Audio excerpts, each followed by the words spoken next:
Anda sampaikan ini kabar baik, Pak. Ada plasma yang kemudian bisa menyembuhkan pasien corona. Saya yakin juga Universitas Airlangga sudah lama juga meneliti soal ini. Jadi gini ya, istilah ini itu sudah dikerjakan 100 tahun yang lalu, Pak Iman. Jadi pada saat ada suatu wabah morbidi dan ada suatu flu Spanyol, 1932. Bahkan kemudian sudah dilakukan? Lanjut, sudah. Jadi ini bukan istilah baru. Mungkin untuk publik itu suatu hal yang baru. Padahal itu tidak. Sederhana sekali. Walaupun itu mesin itu belum datang, itu yang biasanya fresh frozen plasma. Yang namanya plasma itu kandungannya terdiri dari adanya zat penjendal atau pengencer, juga ada yang namanya imunitas yang disebut imunoglobulin, kemudian tapi tanpa sel leukosit dan tanpa sel eritrosit.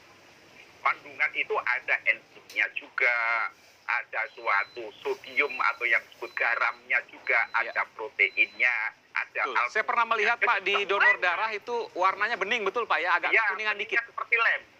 Betul. Seperti lem. Betul. Nah, itu kandungannya sekitar 55% sendiri dari jumlah total darah. Oke. Lalu pertanyaan sekarang Pak Profesor Djoko Santoso, kenapa kemudian ini tidak dikembangkan secara cepat? Karena memang terbukti untuk bisa menyembuhkan, bukankah begitu Pak? Oh, itu hanya masalah pionirnya siapa? Masalahnya, karena ini sudah dilakukan di China, sudah dilakukan di Inggris, dilakukan di Amerika Serikat. Untuk alat itu bukan masalah untuk Indonesia. Masalahnya? Masalahnya ya inisiasi awal bagaimana itu didorong. Oke.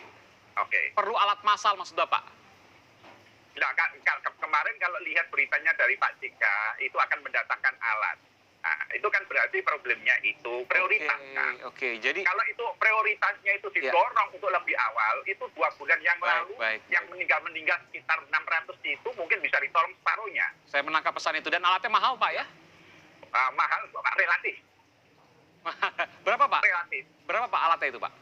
Untuk ukuran mesin cuci darah itu 400 mungkin ya antara 800-an atau berapa. 800 juta rupiah satu unit. Saya nggak yakin. Tapi itu kalau cuci darah, mesin cuci darah 450 juta.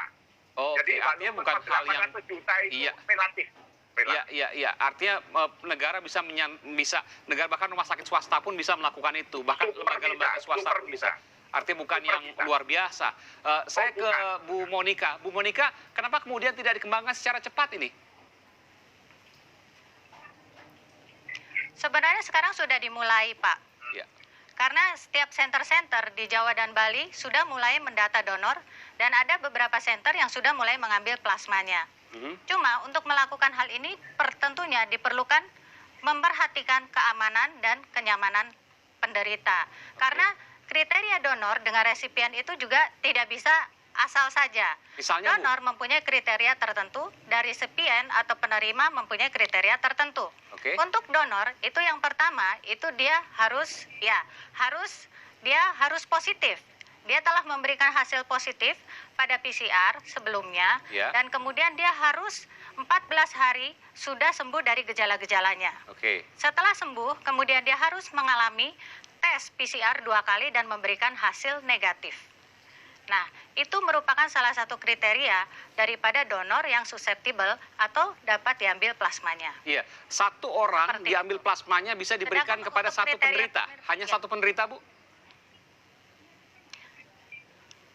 Jangan salah, satu orang itu bisa menghasilkan sebenarnya sekitar 500 plasma. 500 cc plasma. Jadi dapat diberikan kepada 2 orang penderita. Tetapi itu disesuaikan dengan kondisi daripada donor. Donor yang memang tidak bisa memberikan lebih dari 500, mungkin dia bisa memberikan 250. Tetapi pengambilan plasma ini dapat diulang dalam 14 hari. Jadi bisa diulang untuk orang lain. Jadi satu orang donor itu tidak hanya cukup sekali, karena bisa diulang. Dan ada juga program di mana donor itu bisa memberikan secara kontinu. Pertanyaannya sekarang sudah ada 600 lebih pasien yang sembuh. Artinya kalau seandainya diberdayakan sebagian saja dari itu kan banyak sekali bisa menyembuhkan. Bagaimana Bu Monika? Betul. Betul sekali. Maka dari itu saya menghimbau kepada seluruh senter, baik rumah sakit pemerintah maupun rumah sakit swasta, supaya bersama-sama mulai melakukan terapi ini. Sehingga dapat mengatasi masalah ini dengan seluruh persatuan dan kesatuan dari bangsa kita. Baik, terakhir Pak Demikian. Profesor Djoko Santoso, apa yang bisa disampaikan terkait, boleh saya katakan ini sebuah kabar gembira yang sesungguhnya bukan baru juga? Ya. Jadi saya berpesan bahwa beliau-beliaunya yang sembuh, ya toh, sesuai dengan SOP-nya agar terpanggil untuk memberikan sumbangsi tiap paling tidak itu 1 minggu, 2 minggu sekali. Oke. Sehingga akan dikumpulkan plasma-plasma itu pada penderita-penderita yang sakit berat. Oke. Jadi kalau ada 600 itu dalam 1 minggu paling tidak ada 600 lah, itu minimal itu untuk memberikan sumbangsinya. Nah, sehingga PMI dalam hal ini harus kita dorong untuk juga menginisiasi lebih banyak di PMI Jawa Timur, Jawa Tengah, provinsi lainnya lah. Karena kita banyak ahli sudah itu.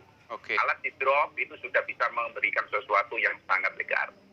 Baik, baik. Jadi selain PMI, juga ada rumah sakit yang juga bisa aktif Ya, untuk kemudian memanggil mantan pasiennya untuk kemudian menyembuhkan yang pasien yang lain yang masih dirawat saat ini. Tentu ini kabar yang baik. Terima kasih Pak Profesor Djoko Santoso dari Fakultas Kedokteran Universitas Erlangga dan juga Ibu Monika dari Biologi Molekuler Universitas Kristen Maranatha di Bandung, Jawa Barat. Terima kasih telah memberikan informasinya di Sapa Indonesia Malam.